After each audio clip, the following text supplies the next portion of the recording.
దేశం మారాల్సిన సమయం వచ్చేసింది. ఆలోచన తీరు మారకపోతే ఎన్నికలు ఎన్ని వచ్చినా ఎలాంటి మార్పు రాదని బీఆర్ఎస్ పార్టీ అధినేత తెలంగాణ ముఖ్యమంత్రి కేసీఆర్ అన్నారు. మహారాష్ట్ర నాగ్పూర్లో బీఆర్ఎస్ పార్టీని ప్రారంభించిన సందర్భంగా అక్కడ ఏర్పాటు చేసిన సమావేశంలో కేసీఆర్ పాల్గొని ప్రసంగించారు. లక్ష్యం లేని దేశం ఎక్కడికి వెళ్తుంది అని కేసీఆర్ ప్రశ్నించారు. ఈ విషయం ఆలోచనకు నాకు భయమేస్తుందన్నారు. అయితే జనాభా విషయంలో మనం చైనాను కూడా దాటేశామన్నారు.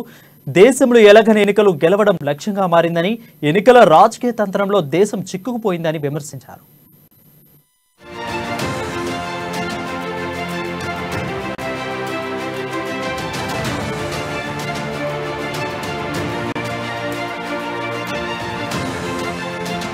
व्यवस्था बर्खास्त करके सारे भूमि के रिकॉर्ड्स को डिजिटलाइज करने से इतना फायदा हुआ। किसान अब जाते नहीं तहसील में। दूसरा क्या किया, इनसे क्या हुआ, इससे फायदा इतने मिले ये करने से। आज हम फसल को एक बार 5-5 हजार के हिसाब से 1 एकड़ को 10,000 रुपए निवेश के लिए देते हैं टाइम सीजन पे, ताकि वो बीज खाद जो भी उनको चाहिए वो खरीद लेते हैं, सही टाइम पे पहुंचा देते हैं। किस प्रकार से उनको कोई दफ्तर नहीं जाना पड़ता, कोई दरखास्त देना नहीं पड़ता, किसी चीज की जरूरत नहीं है। हमारे फाइनेंस सेक्रेटरी यहाँ हैदराबाद में डाल देता है बैंक में, तो सीधा उनके बैंक अकाउंट में जाता है और उनका सेल फोन बजने लगता है।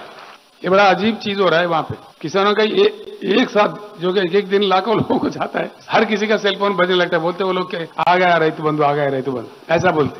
उनका लिए हमने बीमा कर दिया, जो चरण वांगमरे जी कह रहे थे। पूरा भाई हम समझ गए चरण वांगमरे का हवा बहुत है बार बार।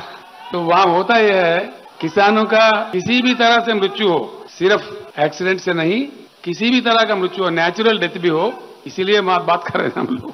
तो किसान को पूछते हैं भाई आपके अगर कुछ